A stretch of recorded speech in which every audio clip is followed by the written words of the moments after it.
Club. Hey, everybody, welcome to the very last week of this book study, Developing the Leader Within You 2.0. This has been a fantastic book, very timely. I don't know about you guys, but I really needed this book in this season. This is not the first time that I have read this book. And the other day, my daughter Grace, she was like, Mom, why do you highlight things again that you have already highlighted before? And I was just like, when I read this before, I was in a different season. And I just like to see how things hit different when I read through something again. I don't often read books twice, but this is one that I have read more than one time. And I would say that's also true for 21 Irrefutable Laws of Leadership. So that is a good next book to read on leadership if you haven't read that one. But I love this book. I hope that you guys have too. And we're going to finish it up tonight. So, our first question of the night. All right. So, he says, your capacity to grow. Oh, I forgot to say, tonight's chapter was about personal growth and the importance of it. Okay. So, he says, your capacity to grow will determine your capacity to lead. So for those of you who would say, sorry y'all, I'm trying to admit people. I need to make somebody a co-host so that I You can make me one, Brittany. okay, make co-host. All right, there. Help me admit. Okay, try this again. So, your capacity to grow will determine your capacity to lead. For those of you who would say, I have grown as a person since I started my Plexus business. How has your growth affected your capacity to lead?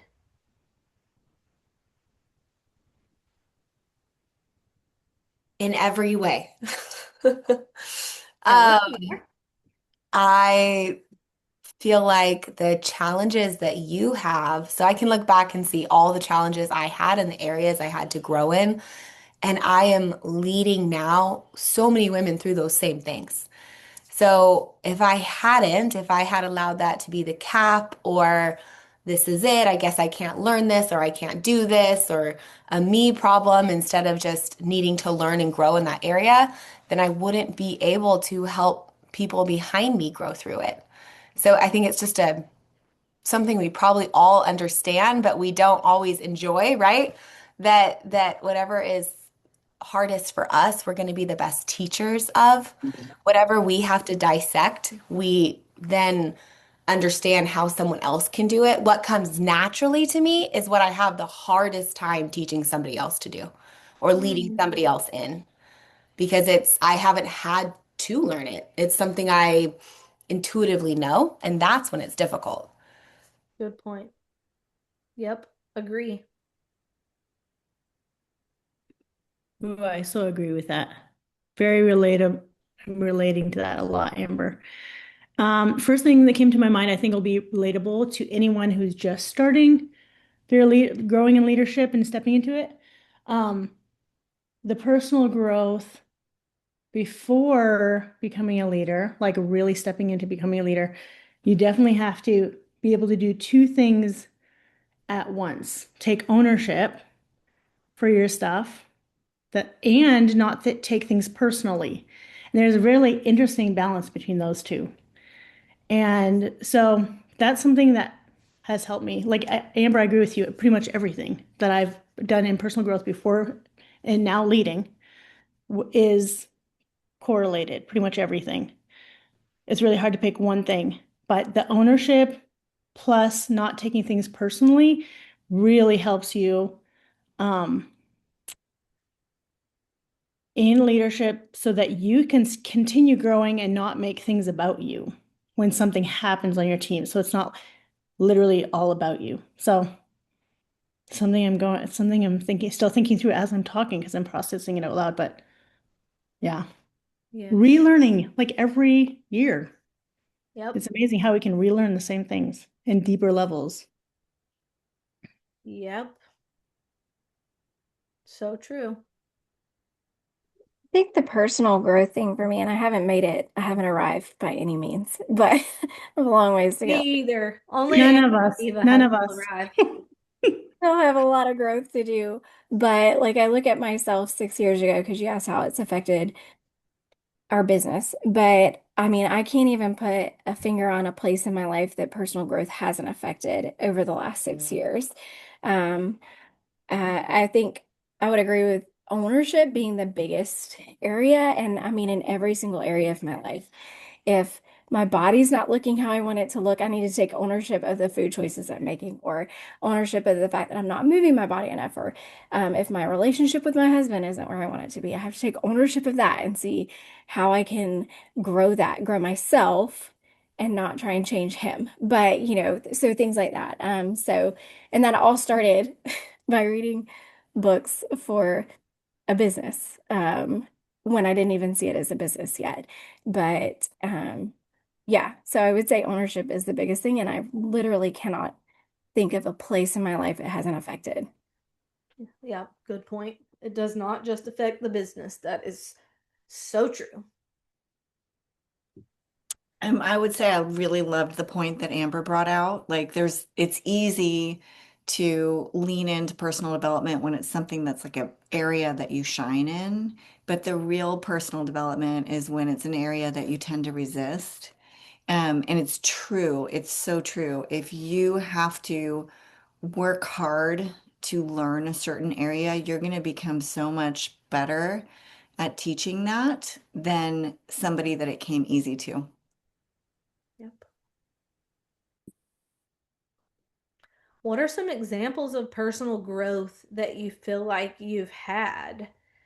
He does, he in this book, in this chapter, he talks about like the importance of personal growth and the habit of it and measuring it. Like he talks all about it, but he didn't really give specific examples on what personal growth actually is and what are the different forms of it. Now, he has written an entire book on that one topic. It's called 15 Invaluable Laws of Growth. I actually pulled out the table of contents because I just was thinking, like, okay, he's asking us to like pick one to focus on, and make a plan. And so I'm like, well, what are the options, And so I looked at the table of contents. But if y'all have any examples, if you feel like you have done personal growth, like how have you grown as a person since you have started your Plexus business? Give some examples of that.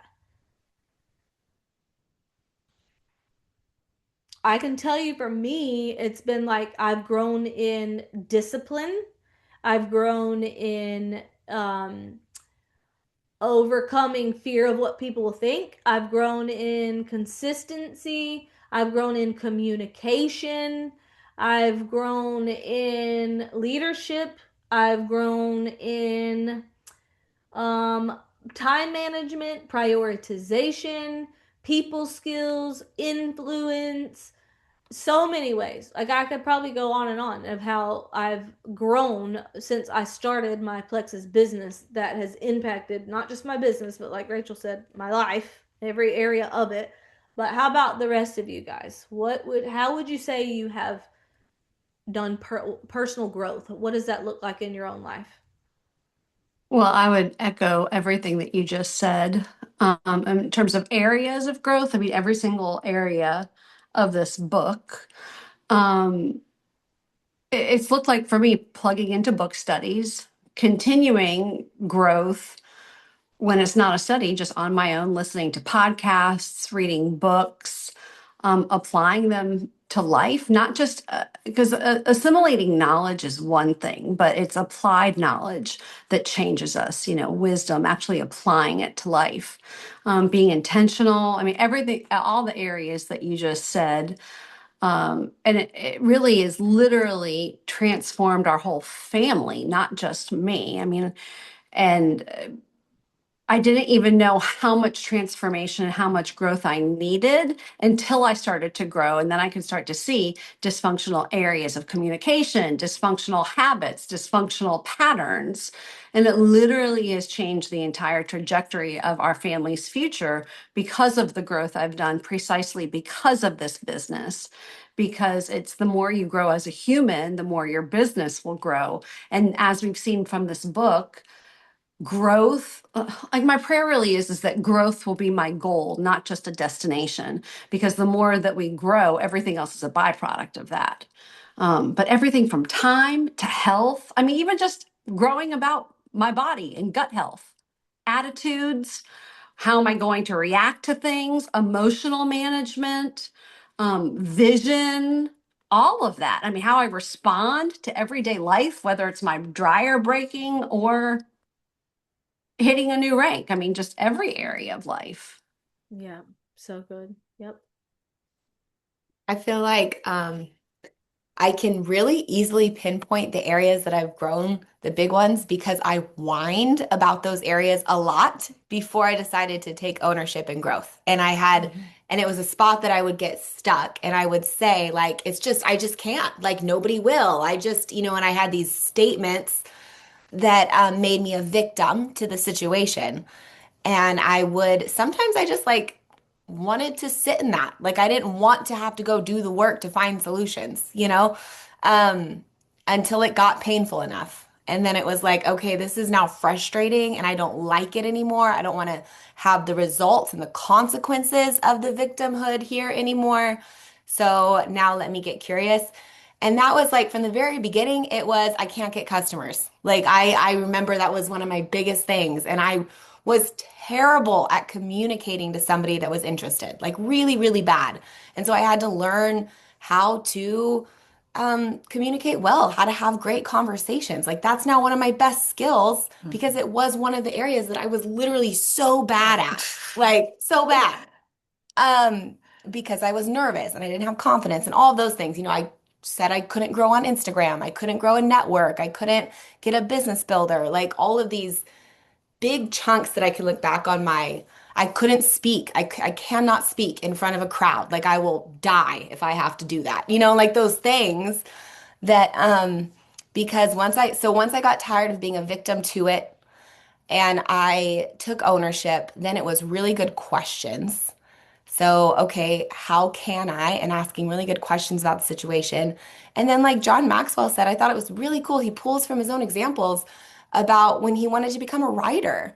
And for 10 years, he wrote 7 books and they all failed, right? And I thought, man, how many times we can't, sometimes someone won't stick in Plexus for 6 months, like we're so short-termed in our process, 10 years. And then he decided like, okay, I have to really learn.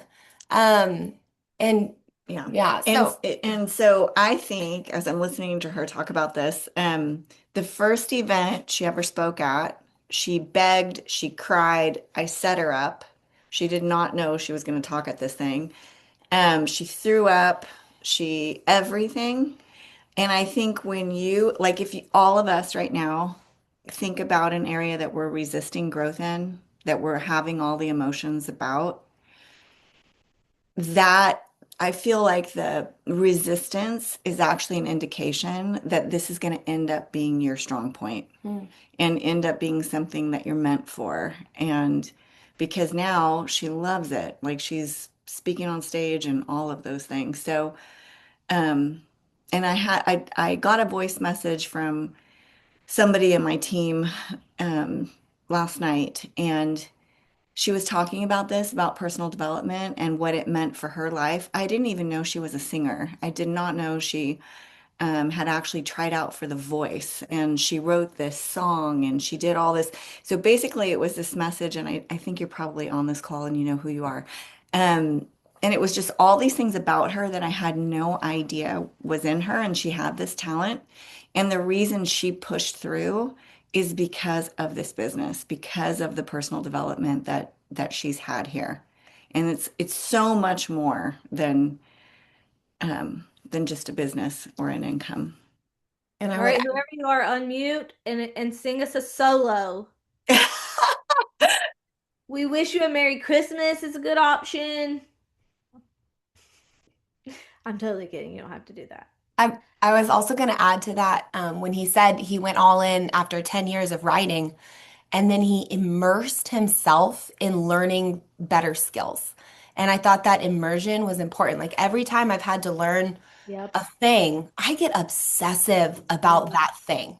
And Mhm. I mean, yeah, Brittany's, yeah, like I am reading every book, I'm listening to every podcast. Like when someone asks me, how did you learn Instagram? I'm like, I don't know, I was 24/7 just listening to everything free about Instagram, like just all the time, and just like became very obsessive about learning it. And it was never overnight. Nothing is never overnight. And so loving that process, like Michelle said, of learning that new thing and giving yourself, I'm going to give myself 6 months. I'm going to give myself a year, and this is going to become my strongest skill.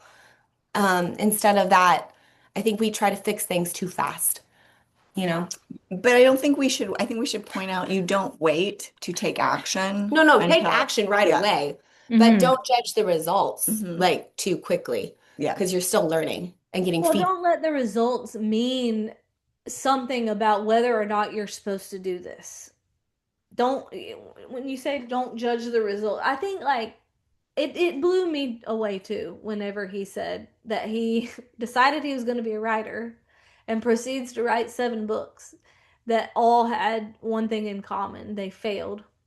And I think, I mean, I know myself, and I know if that was me, I would have been like, I think this is probably a sign that I'm not actually supposed to do this. I think that's the natural human tendency, right? But not old Maxwell, not Uncle John. He persisted. And now we're sitting here. Not only is he writing excellent books, but he's got people like us sitting around on a Tuesday night talking about his books. Right? So we can't quit. We must persist. And I'm the same way, Amber. What you just said about just getting obsessive over something, when there's an unsolved problem, it is like I literally cannot think about anything else. It's probably not healthy a lot, but that is what I do too. I mean, I will immerse myself. I will do whatever I have to do to figure it out. I don't want to let it beat me. No matter what it is. It could be sales, it could be marketing, it could be creating business builders, it could be retention, it could be getting, a gold to ruby or a ruby to emerald. It doesn't matter what it is. Every single part of this business is going to require you to just level up, learn some skills. And the good thing is that that's all it is a set of skills. And skills, like, it's not like talent, it just takes skill. Like, a skill is not something you're born with, it's something you learn. And so anybody can learn it. You just have to decide that's what you're going to do. Just like John decided, I'm going to be a writer and I'm going to learn how to be a writer. That's what we do here. If you want to be a professional network marketer, then learn to be a professional network marketer and don't quit. Anybody else want to share about what kind of personal growth they have done since starting this business? Like, what does that look like in your own journey? I have something, but I want to hear from non-Jules too. It's not just us talking on here, right? So, but I loved everything you said, Amber and Lori and Brittany and Michelle, like everything. I relate to all of those things. The obsessiveness, getting obsessed about what you can't do, and Brittany saying like, I'm not going to let it beat me. Yeah, I would have dreams about things I felt like I couldn't do, and then seeing myself doing it because I would dream about it. If we're talking about things that we avoided and now we've grown into it, I avoided being a leader. I felt like it was just not me. I've always been very strong in my identity and who God says I am. But then this identity I created in my mind about what a leader is, couldn't do it. Literally can't be all those beautiful things that everybody else is. And then the personal growth of doing the small, consistent things that creates confidence in where you're supposed to be and what you're supposed to do, and not taking things personally when things happen, no, but taking from it what you can grow out of it, and then recognizing that you have your gifts, like, and then grow in those gifts. You don't have to learn all the things and do all the things and be all the things. So I changed what the identity of what a leader was because it was way too high. It was way too perfect. Nobody could do that. Changed that identity for myself in my mind and renewed my own mind into who I was, into becoming that person and getting better day by day. You don't just like one day wake up and be that thing you put on a pedestal. you slowly grow into it. But yeah, that was How did you change that identity, Eva? What did the process look like? with recognizing that I have my own gifts and that I can't and shouldn't be all things to all people.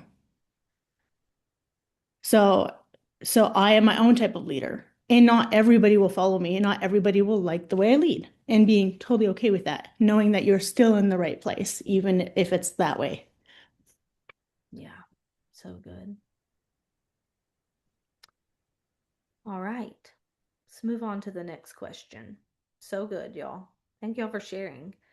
All right, he says, the cost of change is often the great separator between those who grow and those who do not, between those who grow into their dreams and those who dream but remain where they are. So, if you are on this call and you have realized at least part of your why, or why you started this in the first place in your Plexus business, I would love to hear how you had to change in order to achieve that. How have you had to change? So it's kind of along the same lines, like what kind of personal growth have you done? And you don't have to be a jewel to answer this. Some people, their why is to make $1,000 a month to cover healthier groceries for their family. I personally know a diamond that was her why when she started. So, what do you guys think? If you've had to change in order to achieve something here, how have you had to change?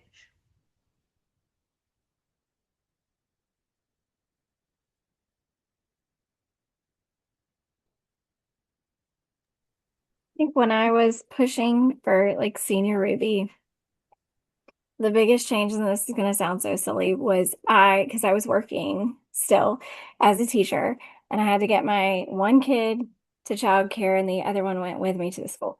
And so, in order to work the business, like work it well, I had to wake up every morning between 4 and 4:30 to work my business. And that was a huge change for me, as well as working.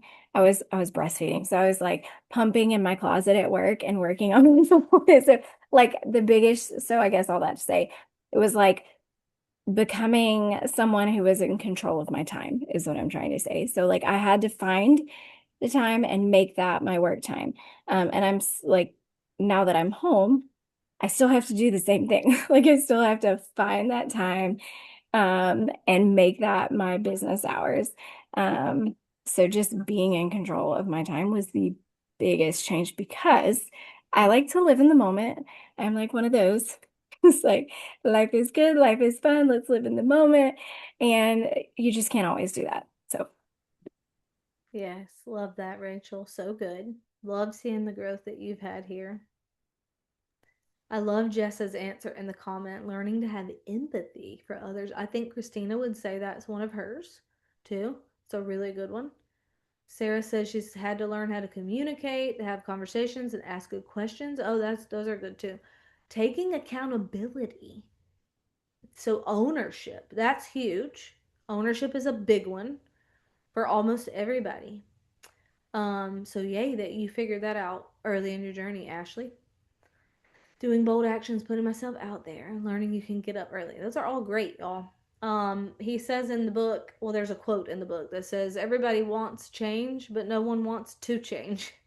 And I find that to be true for most people, but the ones who are willing to change, and I don't mean become somebody that you are not, because there is a stark contrast between pretending and growing. So if you are, if you don't have to become somebody that you're not, but you do have to become somebody that you're not yet.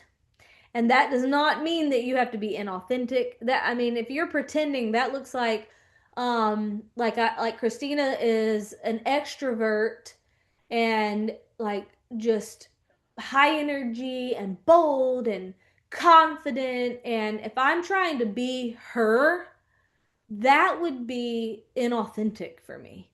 Um, it that would be more like fake it till you make it or pretending. And That's not what we're talking about here when we're talking about growing into someone that you're not yet. Growing is very different. Growing yourself as a person, it's just becoming the best version of you. And just becoming more like, if you, let's just, for example, we'll use some of the ones in the comments. If you're a person who um tends to blame your circumstances or other people for your lack of results, and you begin to take ownership, that's not pretending, that's growth. Or if you are somebody who really struggles to be consistent, because like Rachel said, I want to live in the moment. Let's just enjoy the moment and just have all the, just be free. And then you become a person who is more disciplined. That is not pretending. That is growth. So that's what I mean by that. Um, I don't remember where I was going with that. I feel like I was piggybacking, but I completely lost the point. So if somebody remembers where I was going that or has something to say, then jump in. Any thoughts on that? I think that's a really powerful quote. Is that a Brittany quote of you don't have to be someone you're not, but you do have to be someone you're not yet? Like Yeah. that, okay, tagline that, Brittany, put it on a sticker or something. Like, I think that's so powerful because I know so many, I know one lady on here and myself too, just feeling like maybe we are not as bold as this person, or we're not as bubbly as that person, or we're not, and realizing, oh, I don't have to be her, but I have to be a better version of me. I think that's so powerful. Um, and when he said in there, when you were sharing, when he said, people say that guy that came up to him and said, I want to be you speaking on stage, and he said, do you want to do what I had? Do you want to do what I did to get here? Mhm. And I thought, man, that's powerful. So, like Rachel, so many people could look at you and say, I want the results, or they could say, I just am not as good as Rachel. Like, she just has more people, she has more customers. Like, and I'm sure you've probably had people that say that and think that, and they're not seeing the 4 a.m. mornings of breastfeeding and messaging and choosing to do that with your time, like the sacrifice. And so often I think people don't see that sacrifice, or they don't realize like that's actually what got you there versus, a different deck of cards or something. Mhm. And that's the change. I think that change is character development. The biggest changes I had to make weren't necessarily the skills I learned.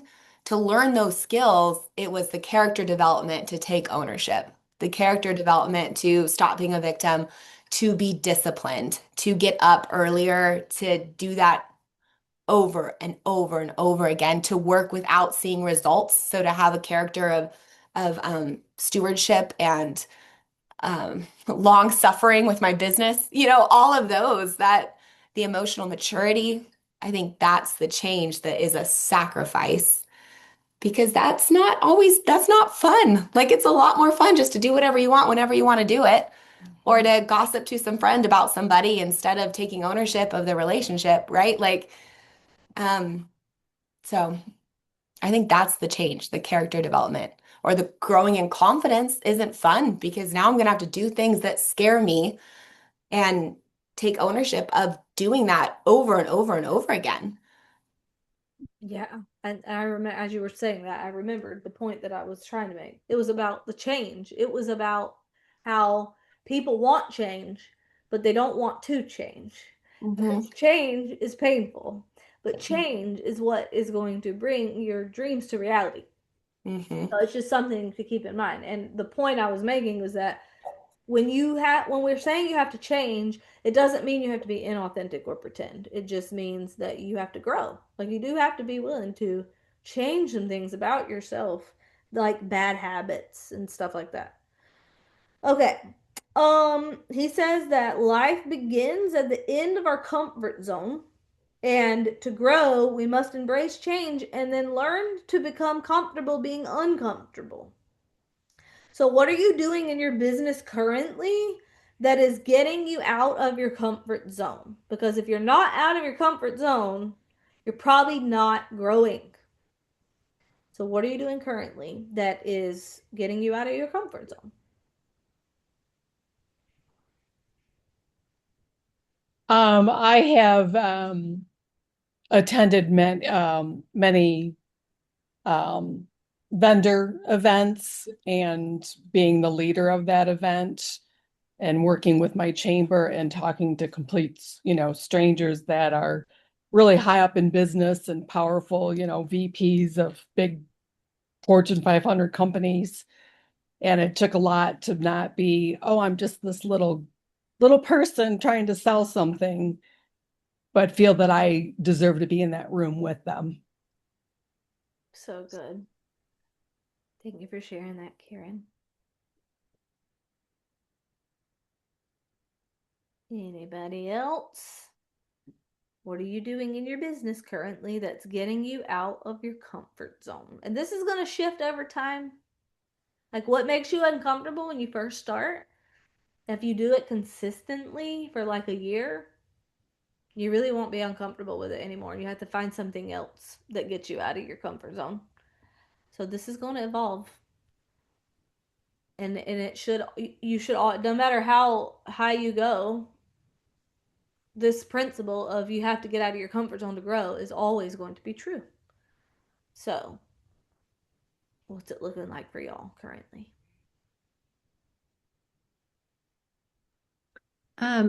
I know I need to do more in-persons, and so I've started with lunches and coffees, and I know I need to branch that into bigger in-person events with more people, but I'm starting with that because honestly, I quit doing it because it was uncomfortable. And so started doing that again about a month ago, and the results are great. But anyway, so it is, Tell yeah. us about these results. So, well, I have 2 joins from those coffees, so that's good. So, Very good. so that's been great. But yeah, events are where they're at, and I know I need to do more in persons. I love it. So good. Love how you're getting out of your comfort zone and you definitely are growing, getting results. Anybody else feeling uncomfortable? I will say one thing, it might be unmuting right now and speaking up. That might be getting out of your comfort zone, but you know you need to do it. So where are you?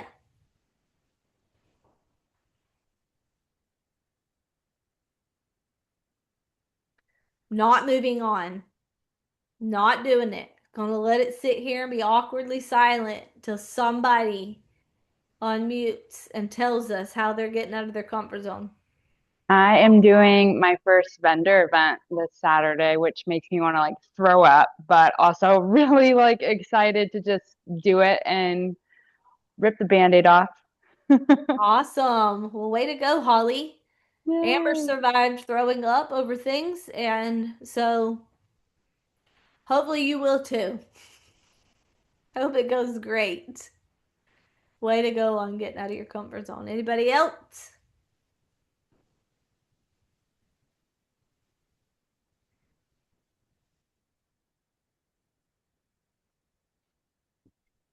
One more person needs to share on this. I think this question is really important.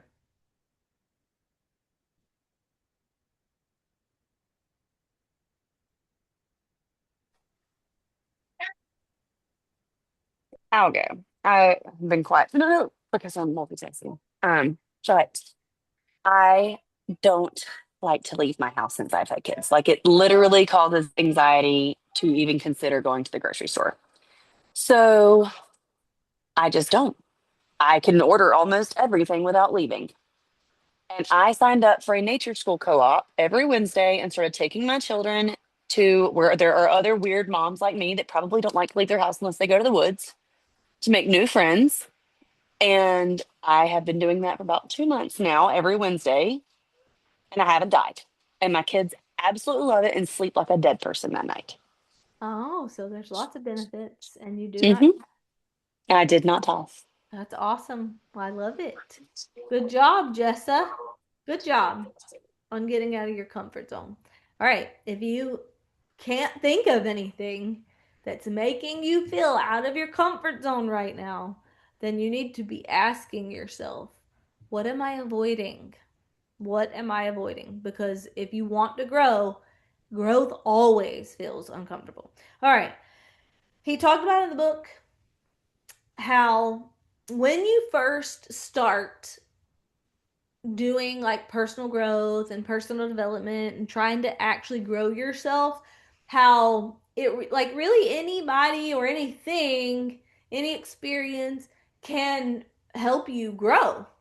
But the more personal growth you do, it's actually the more intentional you have to become about who is going to help you grow and what is going to help you grow.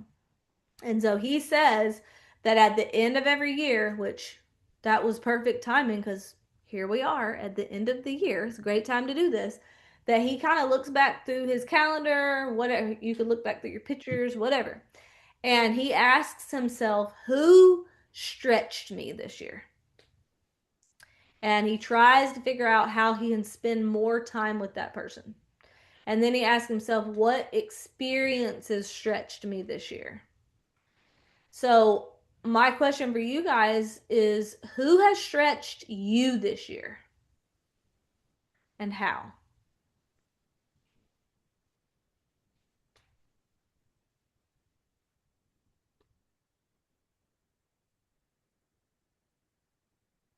Are you intentionally putting yourself around people or putting yourself in a room where you are going to be stretched? And I think if you're on this call, the answer is probably yes. Because this is a prime example of putting yourself around people who are going to stretch you and call you higher, right? But I'd love to hear from you. Who has stretched you this year? I would definitely say Christina Williams had stretched me tremendously on the 30 for 30. Because before I would like slack and be like, I would do my IPA half-ass, sorry, no offense taken on the words, but exactly how I was doing it. And now I'm actually finishing out my IPA and doing the tasks that she posts. And my business personally has changed since October. And I've gained 5 new joins since then. And still working also on my sponsors of growing their team too. So I would say she has pushed me drastically, along with Hannah Wolf, by being there by my side and walking me through everything. So awesome. Awesome. Way to go, Hannah Wolf. And Christina's not on here, but I'll tell her you said that. Thank you for speaking up, Ashley. And proud of you for growing and wanting to be stretched. It's a good sign. Jessa also says Christina. I'm going to tell y'all, Christina stretches me too. That's why I love being around her. Well, and I'll say too, Christina again, but because knowing that she does not have easy days every day and shows up anyway. And so it's like when I know I'm going through stuff too, and she knows I'm going through stuff too, I'm like, well, my stuff's not any bigger than her stuff, and she was right there. And so she is helping me learn that you can do things can live together. They don't have to be excuses for the other things. Yeah, so good. Yep. It's definitely been a hard year for Christina, but she is impressive. The girl shows up. Abby Taylor, I see name dropped by Hannah. Abby's grown so much too. Rachel says Christina. Nancy says Christina. Oh, Danielle says Jessa. Emma says Miranda.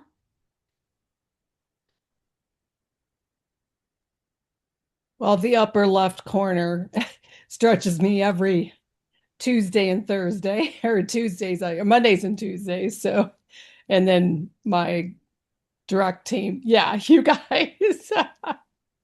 So yeah, they're a great team to be under, and I appreciate it all. They're there for us. Awesome. Love it.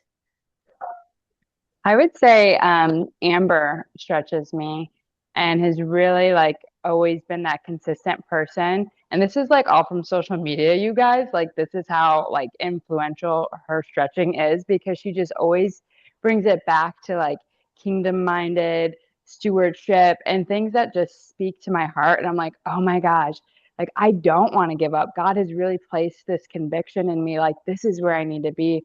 And there's always a reminder or something that like just sparks that like you've got to keep going. And she has been one of those people that just stretched me in those ways. So good.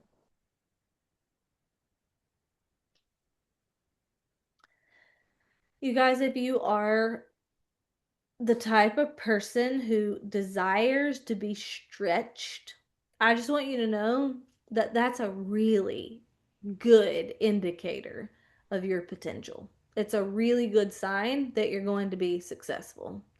Most people don't actually desire to be stretched. Most people desire to stay comfortable. And so if you are on this call, it's probably because you do want to be stretched. And that's a good sign. I think that's such a good sign. And I was about to ask one more thing. I can't remember what it was. Anybody else want to share who has stretched them? Oh, I remember what it was. How can you spend more time with these people who have stretched you? Oh, And then I was something to think about. going to say something about that, Brittany. Oh, sorry, Griffey's barking. So when you are, growing, sorry, it definitely makes others around you uncomfortable. And so I've noticed in this season of me doing this business and me, growing into my 2.0 Nancy, I've noticed that my circles changed. Those that I was friends with years ago, I've made them uncomfortable because I don't want to stay the same. And, in the season where I have friends that are retiring and basically sitting back, I'm like, why are you sitting back? We got 30, 40 more years, people. I mean, what are you doing? What are you waiting on? And so time's going to go by anyway. So why not, grow this business? And, if I'm going to be, 60 next year and I'm going to be 70, 70 in 10 years. Why not be up on that stage being 70? I mean, it's like, what am I going to do? Sit in my backyard doing nothing? I mean, I'll be playing tennis at some point, absolutely. But it's not going to be just being who I was. God didn't put me on this earth to stay the same as I always was. Or to stop contributing. So, yeah. So the personal growth, everything all about that. It's being a constant learner. I wrote in the chat, being an active participant in your life. Yeah. I mean, that's what he's put us here for, to be, stewards of his earth, to be stewards of his people. Mm-hmm. And I can't imagine not doing that. Same. Sorry about Griffey. Oh, I didn't even hear Griffey. So good, Nancy. All right, you guys. Well, this has been a great book. It's been such a fun book study. It's been so fun to do this with everybody together.